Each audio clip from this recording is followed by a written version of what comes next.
ओम शांति। 29/5/21 की वाणी है। मीठे बच्चे, जैसे बाबा प्यार का सागर है, उनके जैसा प्यार दुनिया में कोई कर नहीं सकता। ऐसे तुम बच्चे भी बाप समान बनो, किसी को नाराज मत करो। प्रश्न: किस प्रकार के विचार चलते रहें तो खुशी का पारा चढ़ा रहेगा? उत्तर: अभी हम ज्ञान रत्नों से अपनी झोली भर रहे हैं, फिर यह खानियां आदि सब भरपूर हो जाएंगी। वहां हम सोने के महल बनाएंगे। हमारा ये ब्राह्मण कुल उत्तम कुल है। हम सच्ची सच्ची सत्यनारायण की कथा, अमर कथा सुनते और सुनाते हैं। ऐसे ऐसे ख्यालात चलते रहें तो खुशी का पारा चढ़ा रहेगा। ओम शांति। बच्चे बाप की याद में बैठे हैं। यह श्रीमत अर्थात श्रेष्ठ से श्रेष्ठ मत मिलती है। याद की यात्रा बहुत मीठी है। बच्चे नंबरवार पुरुषार्थ अनुसार जानते हैं कि जितना बाप को याद करेंगे उतना बाबा स्वीट लगेगा। सैक्रिन है ना? एक बाप ही प्यार करते हैं, बाकी तो सब मार देते हैं। दुनिया सारी एक दो को ठुकराती है। बाप प्यार करते हैं, उनको सिर्फ तुम बच्चों ने जाना है। बाप कहते हैं, मैं जो हूँ, जैसा हूँ, कितना बड़ा हूँ। बताओ हमारा बाप कितना बड़ा है? तो कहते हैं बिंदी है, और तो कोई जानते नहीं। बच्चे भी खड़ी खड़ी भूल जाते हैं। कहते हैं भक्ति मार्ग में तो बड़े बड़े चित्रों की पूजा करते थे, अब बिंदी को कैसे याद करें? बिंदी बिंदी को ही याद करेगी ना। आत्मा जानती है हम बिंदी हैं। हमारा बाप भी ऐसे हैं। आत्मा ही प्रेसिडेंट है, आत्मा ही नौकर है। पाठ आत्मा ही बजाती है। बाप है सबसे स्वीट, सब याद करते हैं। है पतित पावन, दुख हरता सुख करता, आओ। अब तुम बच्चों को यह निश्चय है, हम जिसको बिंदी कहते हैं वह बहुत सूक्ष्म है, परंतु महिमा कितनी भारी है। भल महिमा गाते भी हैं, ज्ञान का सागर, शांति का सागर है, परंतु समझते नहीं कि वह कैसे आकर सुख देते हैं। मीठे मीठे चिल्ड्रन, हर एक समझ सकते हैं कौन कौन कितना श्रीमत पर चलते हैं। श्रीमत मिलती है सर्विस करने की। बहुत मनुष्य बीमार रोगी हैं, बहुत हैं जो हेल्दी भी हैं। भारतवासी जानते हैं सतयुग में आयु बहुत बड़ी, एवरेज 125-150 वर्ष की थी।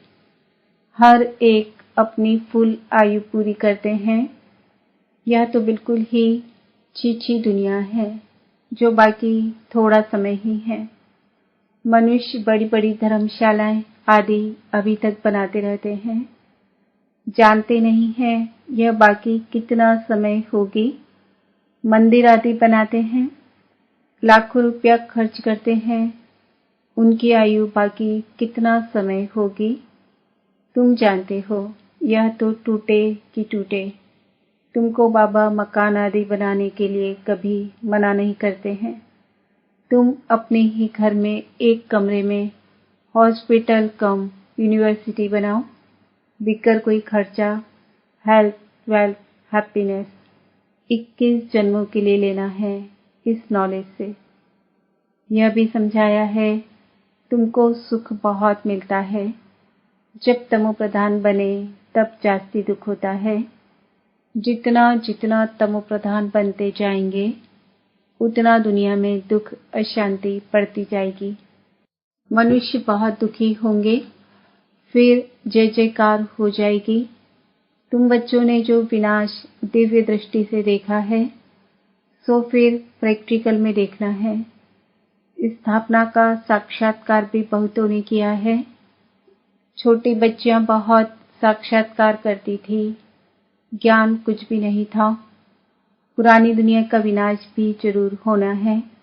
तुम बच्चे जानते हो, बाप ही आकर स्वर्ग का वर्षा देते हैं, परंतु बच्चों को फिर पुरुषार्थ करना है ऊंच पद पाने का।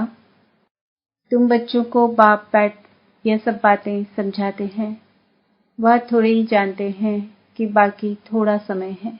बाप कहते हैं, मैं हूँ दाता, मैं तुमको देने आया हूँ। मनुष्य कहते हैं, पतित पावन आओ, आकर हमको पावन बनाओ। बाप कहते हैं, पहले तुम कितने समझदार थे, सतो प्रधान थे, अभी तो तमो प्रधान बन पड़े हो। तुम्हारी बुद्धि में भी अब आया है। आगे थोड़े ही समझते थे कि हम विश्व पर राज्य करते थे। तुम विश्व के मालिक थे, फिर जरूर बनेंगे। हिस्ट्री, ज्योग्राफी रिपीट होगी। बाप ने समझाया है, 5000 वर्ष पहले मैं आया था, तुमको स्वर्ग का मालिक बनाया था, फिर तुम 84 जन्मों की सीढ़ी उतरते हो। यह विस्तार कोई भी शास्त्र में नहीं है। शिव बाबा ने कोई शास्त्र आदि पढ़ा है क्या? बाप कहते हैं, पहले तुम कितने समझदार थे, सतो प्रधान थे, अभी तो तमो प्रधान बन पड़े हो। तुम्हारी बुद्धि में भी अब आया है। आगे थोड़े ही समझते थे कि हम विश्व पर राज्य करते थे। तुम विश्व के मालिक थे, फिर जरूर बनेंगे। हिस्ट्री, ज्योग्राफी रिपीट होगी। बाप ने समझाया है, 5000 वर्ष पहले मैं आया था, तुमको स्वर्ग का मालिक बनाया था, फिर तुम 84 जन्मों की सीढ़ी उतरते हो। यह विस्तार कोई भी शास्त्र में नहीं है। शिव बाबा ने कोई शास्त्र आदि पढ़ा है क्या? उनको तो ज्ञान की अथॉरिटी कहा जाता है। वो लोग भी शास्त्र आदि पढ़कर शास्त्रों के अथॉरिटी बनते हैं। वह भी तो गाते हैं, पतित पावन आओ, गंगा स्नान करने जाते हैं। वास्तव में ये भक्ति है ही गृहस्थियों के लिए। बाप बैठ समझाते हैं, उनको भी पता नहीं कि सद्गति दाता कौन है। बाप समझाते हैं, तुम मुझे बुलाते भी हो, है पतित पावन आओ, मैं तुमको पावन बनाता हूँ, मैं तुमको पढ़ाने के लिए आता हूँ। ऐसे नहीं कि हम पर कृपा करो, मैं तो टीचर हूँ, तुम कृपा आदि क्यों मांगते हो? आशीर्वाद तो अनेक जन्म लेते आए हो, अब आकर माँ बाप की मिल्कियत का मालिक बनो और आशीर्वाद क्या करेंगे? बच्चा पैदा हुआ और बाप की मिल्कियत का मालिक बना। लौकिक बाप को कहते हैं कि कृपा करो। यहाँ तो कृपा की बात नहीं है, सिर्फ बाप को याद करना है। यह भी किसको पता नहीं है कि बाबा बिंदु है। अभी तुमको बाप ने बताया है। सभी कहते भी हैं परम पिता परमात्मा, गॉड फादर, सुप्रीम सोल। तो परमात्मा ठहरे ना, वह है सुप्रीम, बाकी सब आत्माएं हैं ना। सुप्रीम बाप आकर आप समान बनाते हैं और कुछ नहीं है। कोई की बुद्धि में होगा क्या कि बेहद का बाप जो स्वर्ग का रचयिता है, वह आकर स्वर्ग का मालिक बनाते हैं। तुम अभी जानते हो, कृष्ण के हाथ में स्वर्ग का गोला है। गर्भ से बच्चा बाहर निकलता है, तब से आयु शुरू होती है। श्री कृष्ण तो पूरे 84 जन्म लेते हैं। गर्भ से बाहर आया, उस दिन से 84 जन्म गिनेंगे। लक्ष्मी नारायण को तो बड़ा होने में 30-35 वर्ष लगे ना, तो वह 30-35 वर्ष 5000 से कम करना पड़े। शिव बाबा का तो गिनती नहीं कर सकते। शिव बाबा कब आए टाइम दे नहीं सकते। शुरू से साक्षात्कार होते थे। मुसलमान लोग भी बगीचा आदि देखते थे। यह नौदा भक्ति तो कोई ने नहीं की। घर बैठे आपे ही ध्यान में जाते रहते थे। वह तो कितनी नौदा भक्ति करते हैं। तो बाप बैठ सन्मुख समझाते हैं, बाबा दूर देश से आया है, यह बच्चे जानते हैं। इसमें प्रवेश कर हमको पढ़ाते हैं, लेकिन फिर बाहर जाने से नशा कम हो जाता है। याद रहे तो खुशी का पारा भी चढ़ा रहे और कर्मातीत अवस्था हो जाए, परंतु उसमें टाइम चाहिए। अब देखो, श्री कृष्ण की आत्मा को अंतिम जन्म में पूर्ण ज्ञान है, फिर गर्भ से बाहर निकलेंगे, पाई का भी ज्ञान नहीं होगा। बाप आकर समझाते हैं, कृष्ण ने कोई मुरली बजाई नहीं, वह तो ज्ञान जानते ही नहीं, लक्ष्मी नारायण ही नहीं जानते, तो फिर ऋषि मुनि सन्यासी आदि कैसे जानेंगे। विश्व के मालिक लक्ष्मी नारायण ने ही नहीं जाना, तो फिर ये सन्यासी लोग कैसे जानेंगे। कहते हैं, श्री कृष्ण सागर में पीपल के पत्ते पर आया, यह किया, यह सब कहानियां हैं जो बैठ लिखी है। कहते हैं, नदी में पैर डाला तो वह नीचे चली गई। विचार करो, मनुष्य क्या क्या बातें बना सकते हैं। अब बाप समझाते हैं, कोई भी उल्टी सुल्टी बातों पर कभी विश्वास नहीं करना। शास्त्र आदि कितने मनुष्य पढ़ते हैं। बाप कहते हैं, पढ़ा हुआ सब भूल जाओ, इस देह को भी भूल जाओ। आत्मा ही एक शरीर छोड़ दूसरा लेकर पाठ बजाती है, भिन्न भिन्न नाम रूप देश चोला पहनकर। अब बाप कहते हैं, यह छीछी वस्त्र है। आत्मा और शरीर दोनों पतित है। आत्मा को ही श्याम और सुंदर कहा जाता है। आत्मा पवित्र थी तो सुंदर थी, फिर काम चिता पर बैठने से काले बने हैं।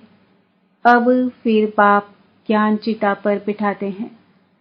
पतित पावन बाप कहते हैं, मुझे याद करो, तो यह खाद ही निकल जाएगी। आत्मा में ही खाद पड़ती है। कलयुग अंत में तुम गरीब हो, वहां सतयुग में फिर तुम सोने के महल बनाएंगे। वंडर है, यहाँ हीरो का देखो कितना मान है, वहां तो पत्थरों मिसल होते हैं। अभी तुम बाप से ज्ञान रत्नों की झोली भर रहे हो। लिखा हुआ है, सागर से रत्नों की थालियां भर ले आते हैं। सागर से जितना भी चाहिए उतना लो, खानियां ही भरतू हो जाती है। तुमने साक्षात्कार किया है। माया मच्छंदर का भी खेल दिखाते हैं। उसने देखा सोने की ईंटें पड़ी है, ले जाता हूँ। नीचे आया तो कुछ था नहीं, वहां तो सोने की ईंटों के महल बनाएंगे। ऐसे ऐसे ख्यालात आने चाहिए तो खुशी का पारा चढ़े। बाप का परिचय देना है। शिव बाबा 5000 वर्ष पहले भी आया था, यह किसको पता नहीं है। तुम जानते हो, 5000 वर्ष पहले आकर तुमको राजयोग सिखाया था। कल्प कल्प तुमको ही सिखाएंगे। जो आकर ब्राह्मण बनेंगे वह फिर देवता बनेंगे। विराट रूप भी बनाते हैं, उसमें ब्राह्मणों की चोटी गुम कर दी है। ब्राह्मणों का कुल बहुत उत्तम गाया जाता है, वह है जिस्मानी, तुम हो रूहानी। तुम सच्ची सच्ची कथा सुनाते हो, यही सत्यनारायण की कथा अमर कथा है। तुमको अमर कथा सुनाए अमर बना रहे हैं। यह मृत्यु लोक खत्म होना है। शिव बाबा कहते हैं, मैं तुमको लेने आया हूँ। कितनी ढेर आत्माएं होंगी। आत्मा वापस घर में जाती है तो कोई आवाज थोड़ी ही होता है। मधुमक्खियों का झुंड जाता है तो आवाज कितना होता है।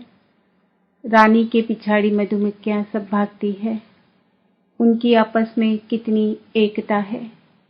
भ्रमरी का भी मिसाल यहाँ का है। तुम मनुष्य से देवता बना देते हो, पतितों को तुम ज्ञान की भूभू करते हो तो पावन विश्व का मालिक बन जाते हैं। तुम्हारा है प्रवृत्ति मार्ग, उसमें भी मेजॉरिटी माताओं की है, इसलिए वंदे मातरम कहा जाता है। ब्रह्मा कुमारी वह जो बाप द्वारा 21 जन्म का वर्षा दिलाती है। बाप सदा सुख का वर्षा देते हैं। जो सर्विस करेंगे, लिखेंगे, पढ़ेंगे, होंगे नवाब। राजा बनना अच्छा व नौकर बनना अच्छा, पिछाड़ी के समय तुमको सब मालूम पड़ जाएगा। हम क्या बनेंगे, वे पछताएंगे। हम श्रीमत पर क्यों नहीं चले। बाप कहते हैं फॉलो करो। ऐसे भी नहीं कोई एक कमरा दे देते हैं सेंटर के लिए, खुद मीट आदि खाते रहते हैं।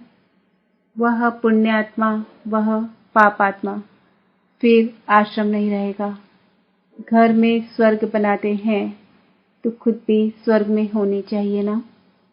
सिर्फ आशीर्वाद पर नहीं ठहरना है, बाप को याद करना है।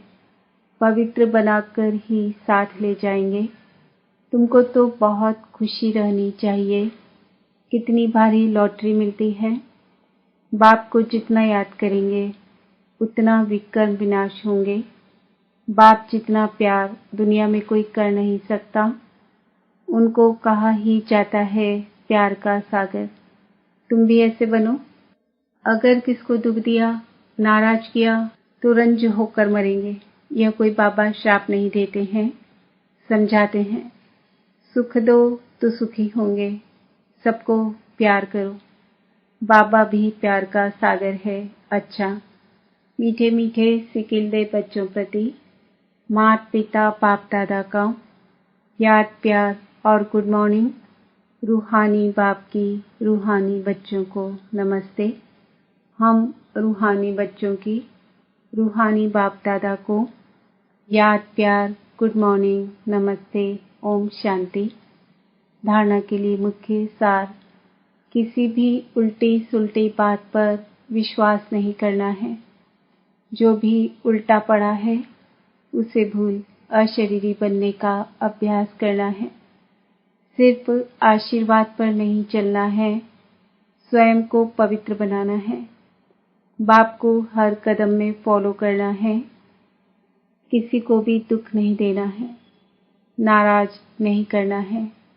वरदान, हर संकल्प और कर्म में सिद्धि अर्थात सफलता प्राप्त करने वाले संपूर्ण मूर्त भव।